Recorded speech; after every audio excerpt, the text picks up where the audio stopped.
Entergy is proud to support programming on LPB and greener practices that preserve Louisiana.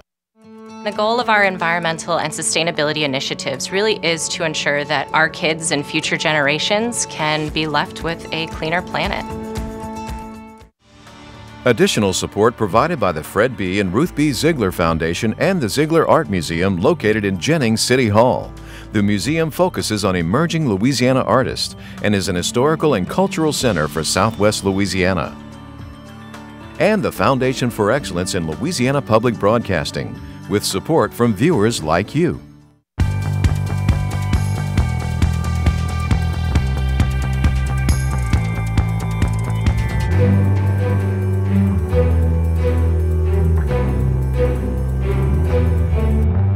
We're going to have 5 offices across the state. Bloomberg brings his campaign for president to the Bayou State.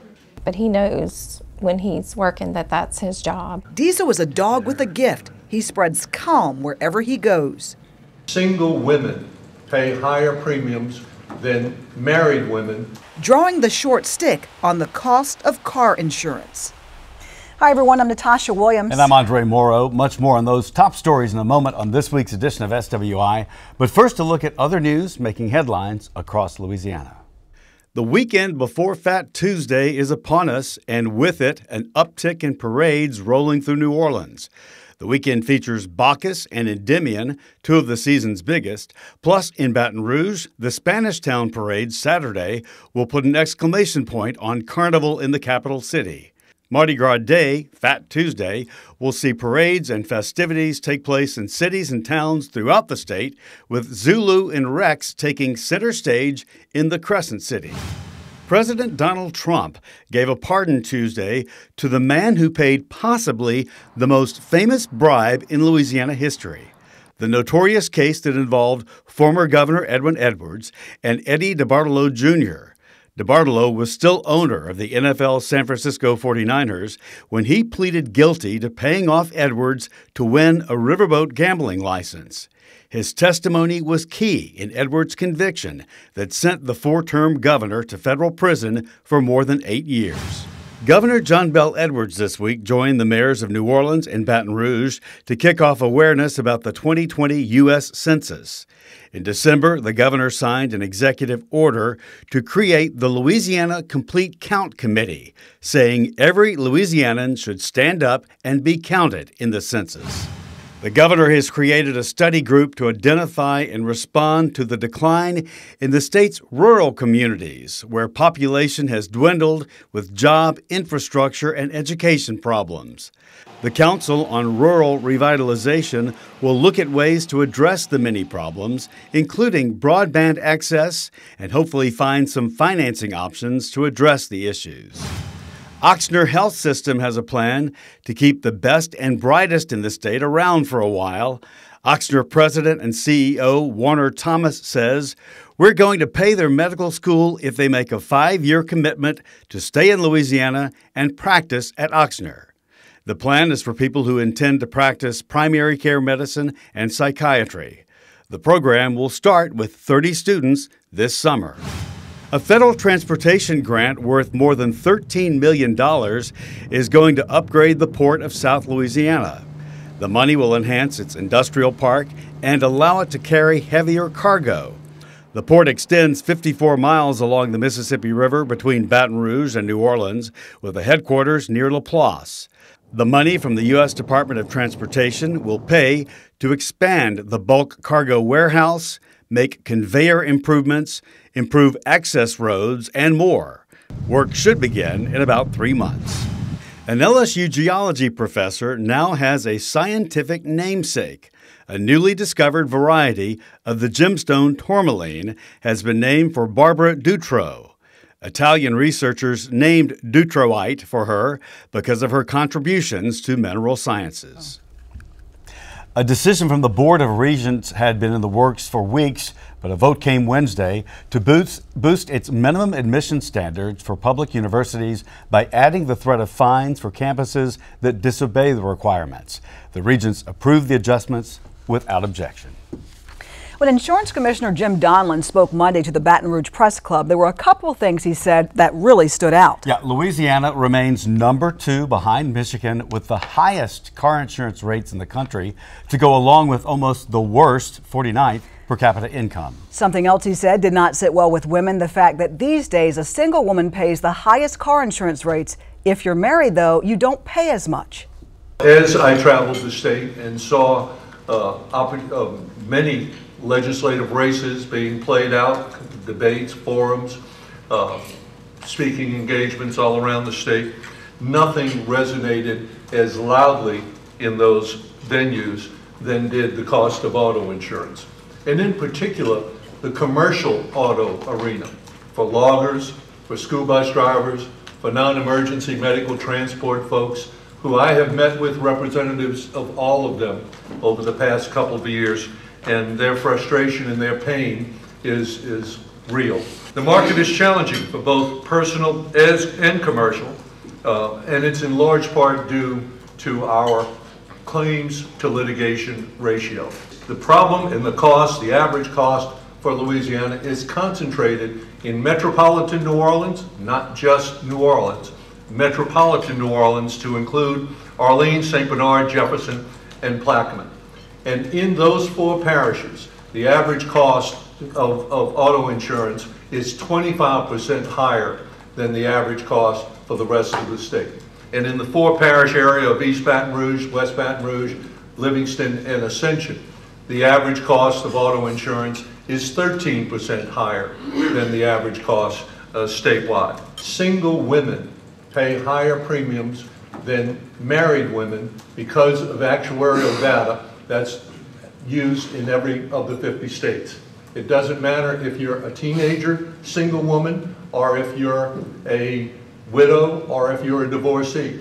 You do get a higher charge if you're single than if you're married. I don't know if that's true on the male side. I would suspect that it is, and it's not a widow penalty. It's a single woman higher charge than a married woman, actuarially justified. Let me talk a little bit about the package that is to be filed by multiple legislators on both sides, but primarily by Representative Ray Garofalo on the House side and Senator Kirk Talbot on the Senate side. And there will be other bills introduced, similarly focusing on 5 major issues. One is jury threshold. $50,000 you have to be sued for $50,000 in Louisiana in order to be entitled to a jury. That is the highest by far of any of the 50 states. I am also supportive of, and I think both of these bills will contain another outlier that actually the trial bar has been championing since my days in the legislature, and that is suggesting that the reason we have so much litigation, an outlier in that area, is because we have the shortest in America prescription period for filing a lawsuit. 1 year versus almost everybody else having 2 years before they have to file a lawsuit or lose the right to filing that lawsuit. That's something they've been saying is a reason for our high cost of auto insurance, and we are conceding that, okay, let's fix that too. In fact, I say anything that we're unique and different than the rest of the 49 states in, let's take a close look at it and do something different when you are paying, as we are, through the nose for the cost of auto insurance.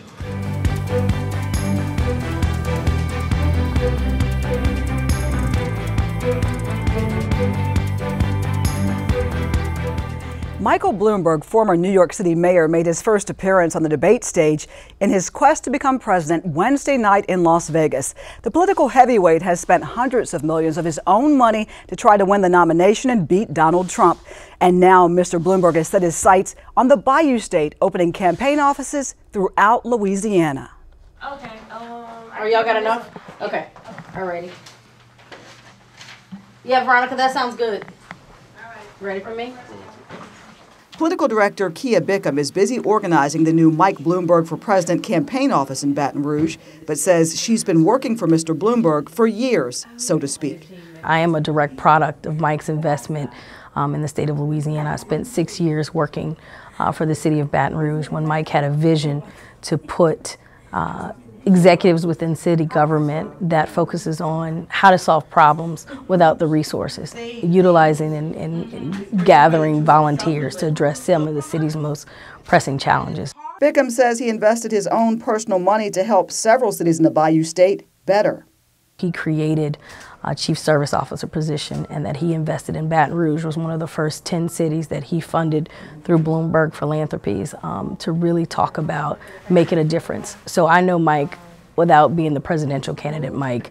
I know Mike as the philanthropist and Mike as a city leader, and so that's part of the reason why I'm here today. And if they say they're undecided, what issues are most important to you in this election? Since the office opened last week, several paid workers have rallied volunteers to get the Mike Bloomberg for President message out. Like if they say no, when we ask, how have you decided who you'll be supporting with the Democrats? Bickham says the opening of this office and several others in the state is just a continuation of Mr. Bloomberg's commitment to Louisiana. I think with his relationship with the state of Louisiana, like you said, for a period of time, I think it was important for him to invest here because he recognizes the importance of this state in the overall election. You know, we tend to lean red, but as we saw in the governor's race, sometimes we can lean blue. And so I think that he saw the value in investing those resources here for his overall campaign strategy. Positive Louisiana connections aside, the high-profile politician is not without controversy, most notably the Stop and Frisk campaign while he served as mayor of New York. Stop and frisk is a challenging conversation. Mike inherited that policy when he became the mayor of New York, and as many people know, stop and frisk is a policy that happens all across the country. I think as an individual and as a leader, he stepped up and said, you know what, I was wrong to implement this policy, and so as a leader, I recognize where I was wrong, and let's do something about it to make some changes in some of these communities. And so a lot of his initiatives with the Greenwood policy plan kind of addresses some of those, you know, what causes racial profiling, you know, and those kinds of things, and looking at providing opportunities to those communities of color is very important to Mike. And, you know, he's apologized for it, and how many leaders can we really say he said, I'm sorry? The Bloomberg camp is also dealing with claims concerning several lawsuits filed over the years alleging that women were discriminated against at Bloomberg's business, including a case brought by a federal agency and one filed by a former employee who blamed Bloomberg for creating a culture of sexual harassment and degradation, according to an article in the Washington Post. A Bloomberg spokesperson issued this statement: virtually all of this has been reported over the past 2 decades. In any large organization, there are going to be complaints, but Mike simply does not tolerate any kind of discrimination or harassment, and he's created cultures that are all about equality and inclusion. Bloomberg has spent hundreds of millions of dollars of his own money in his bid to become president since entering the race back in November, drawing criticism from many, including many of the Democrats running against him. He didn't set the DNC rules on whether or not he could step on the debate stage, and how often do you have a billionaire who wants to run for president and use their own money. So I think looking systemically at what those issues were in the beginning for him to do that. But I mean, you can look at it from both sides. You can have those individuals that say he's not beholden to special interests, and you also have those individuals that say, well, he's not beholden to anyone, he can do what he wants to do. But I think that if you're using your own money, it says a lot to your commitment to making this country a better place and really utilizing those resources to defeat Donald Trump in November. And Bickham says Mr. Bloomberg is committed to change the lives of Louisianans and others around the country who are suffering under the current administration. I think that his message for Louisiana residents is the same message for around the country, right? Focusing on issues that impact our residents. You know, we have a high poverty rate, and so looking at things that address those inequities. Additionally, he focuses a lot on climate change, and we focus a lot, and we have issues with coastal restoration and erosion and flooding and extreme flooding. So looking at some of those things I think are important to his overall strategy in the campaign. With a busy team of workers and volunteers, Bickham is confident the Bloomberg message will get out. We're going to have 5 offices across the state, so that's the first thing. And then using those typical grassroots campaign strategies. Phone banking, door knocking, house parties. Somebody has to come in and put those stop holes in that may not always sound like we wanted to sound. Lynn Hakeem is volunteering and throwing her support behind Mike Bloomberg for president. And after doing my research on Mike Bloomberg, I really thought about his policies and the things that he is looking into doing some work around, and they're all very strong for me, like equal pay for women, like the LGBT policies, and just what he intends and wants to do with HBCUs. Some say they're not sure who they're voting for, but they say whoever the person is, they'll support policies that help everyone, not just small segments of the population. It seems like each party is more interested in their own concerns instead of what is best for the people. I'm going to pick the person who is absolutely looking out for the welfare of all people, no matter race, economic status, anything. Dylan Jarrett, a 20-year-old from Baton Rouge, has made up his mind. He says he's supporting the Vermont senator. I'm supporting Bernie. I fully agree with all of his policies. I like that he's more for the people and he wants to listen, and like he believes that the government should be the people's voices, not just wealthy millionaires, billionaires, getting whatever they want out of the world.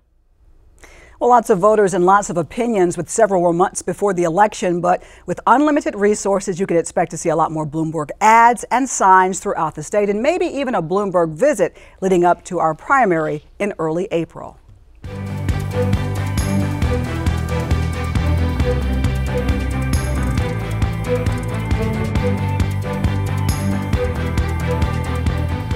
If things go according to plan, a service dog will make history in East Baton Rouge Parish Court next month. It's because Diesel, a 4-year-old lab golden retriever mix, is expected to accompany a young girl when she testifies at the trial of her alleged rapist. Diesel has appeared in court before, but not in a jury trial. What we needed was a dog that can lay still and quiet for a long period of time, so that he can be under the witness stand in the courtroom. When you see sex crimes prosecutor Louise Hines and sex crimes legal secretary Amy Files around the East Baton Rouge District Attorney's Office, one or the other will typically be shadowed by Diesel. Diesel is on loan to the DA's office from Canine Companions for Independence. It's a nonprofit group that trains assistance dogs for people with disabilities, hearing impairments, and veterans with emotional support needs, and for facilities like district attorney's offices and courts. He comes to work every day, 40 hours a week. Is he on payroll? Well, he gets paid with food and love. Okay. Diesel is exactly what Hines and Files hoped to find when they began their search for a dog who could comfort those most in need. He's highly trained, but I think it's mainly his temperament. He's just kind of a big, lovable lug of fur and calm. And there have been studies that show that facility dogs, when someone is relaying something traumatic, especially a child, it lowers their cortisol levels, it lowers their heart rate, it lowers their stress levels. And I mean, you can see it in action, especially in the forensic interview realm, which is an interview that's tailored towards children. Having the presence of a dog in the room while they're relaying this information, either you can tell that they're either more relaxed or they're more willing to talk to the dog than they are to the person that's asking the question. Wow, okay. So there was one time I was watching the forensic interview. Diesel goes in, I don't go in, but I make sure that I watch it, or we watch it, to make sure that he's behaving, which he always does. But there was one time where this little girl didn't really want to talk to the forensic interviewer, who's highly trained to talk to children, but didn't want to talk to the forensic interviewer, and so she stepped out and gave the little girl a minute, and you could hear her say, "Okay, Diesel, I'll tell you what's going on." Diesel is making big news right now because he's been cleared by a judge to be in court as support for an 8-year-old, a child who is the victim of an alleged rape.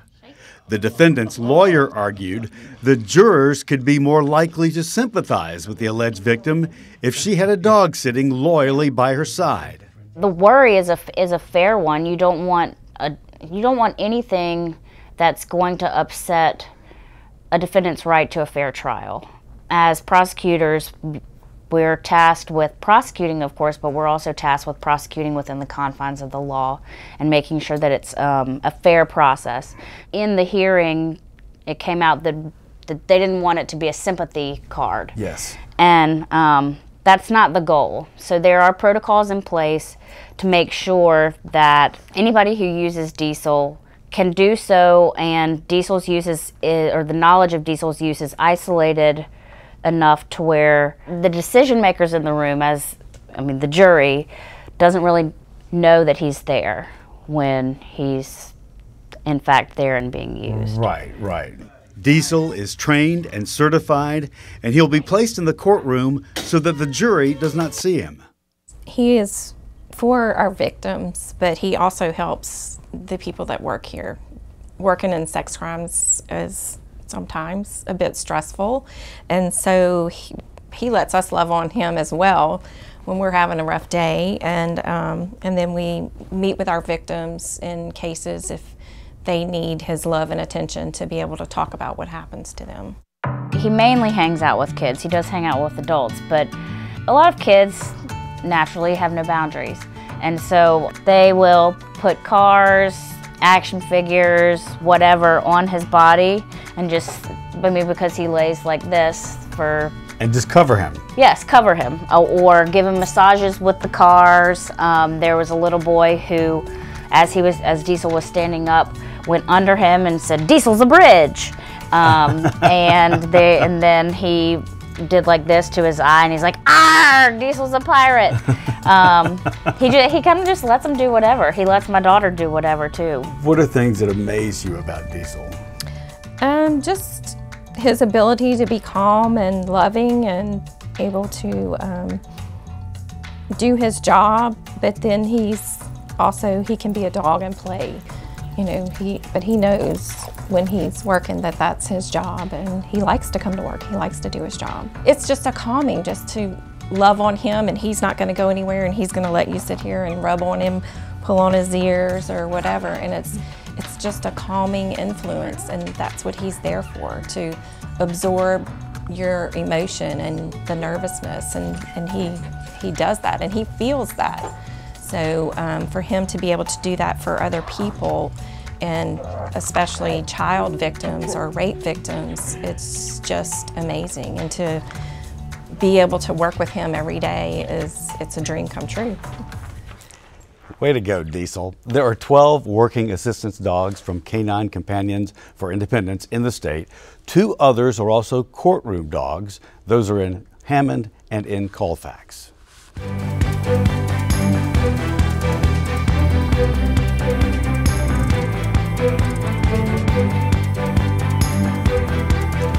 Well, this time of year, you see them at your door, at your office, even a supermarket or store. Girl Scouts with cookies. And over the years, we've learned those sweet-tasting treats teach the Girl Scouts valuable lessons they can use for a lifetime. For girls, they give them an opportunity to fund any of the dreams that they have. So whether that be an activity, whether that be going on a trip, or maybe going abroad.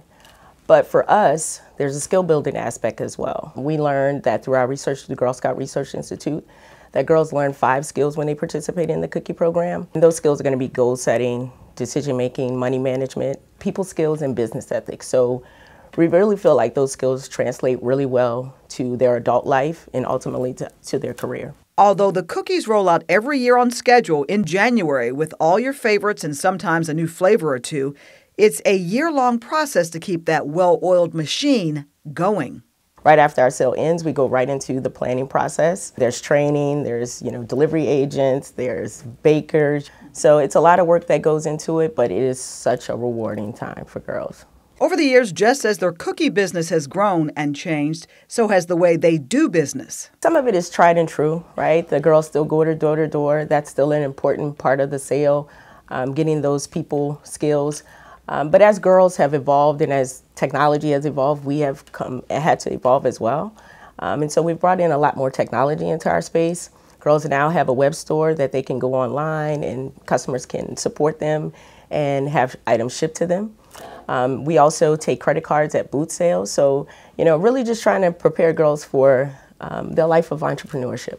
but some of the life skills they learn will always be a part of the Girl Scout experience. One of the biggest things is the ability to hear no, right? To ask for something and somebody say, hey, would you like to buy a box of cookies? And they say no, and to be able to accept that and take that and still be cordial and nice and kind.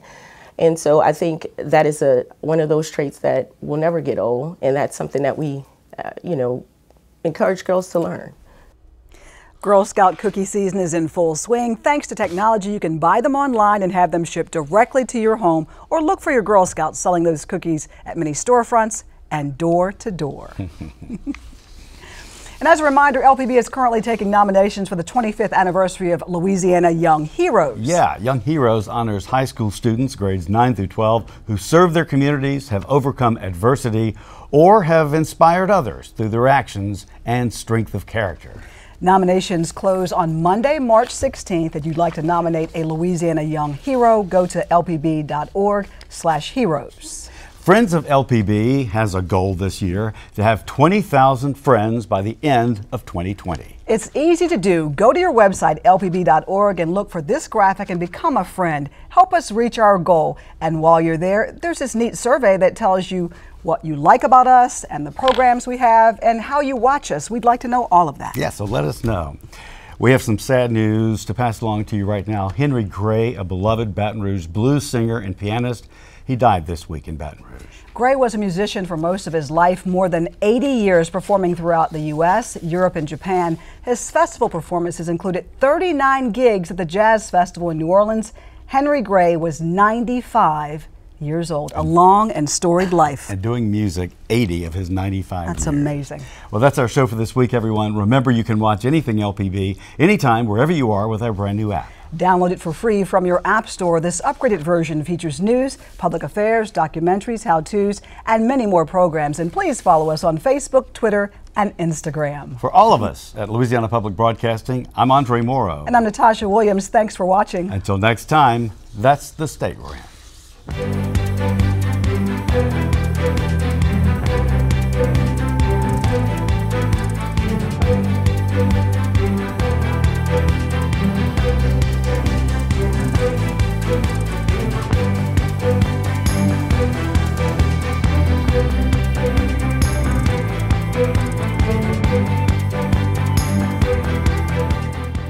Entergy is proud to support programming on LPB and greener practices that preserve Louisiana. The goal of our environmental and sustainability initiatives really is to ensure that our kids and future generations can be left with a cleaner planet. Additional support provided by the Fred B. and Ruth B. Ziegler Foundation and the Ziegler Art Museum located in Jennings City Hall. The museum focuses on emerging Louisiana artists and is an historical and cultural center for Southwest Louisiana. And the Foundation for Excellence in Louisiana Public Broadcasting, with support from viewers like you.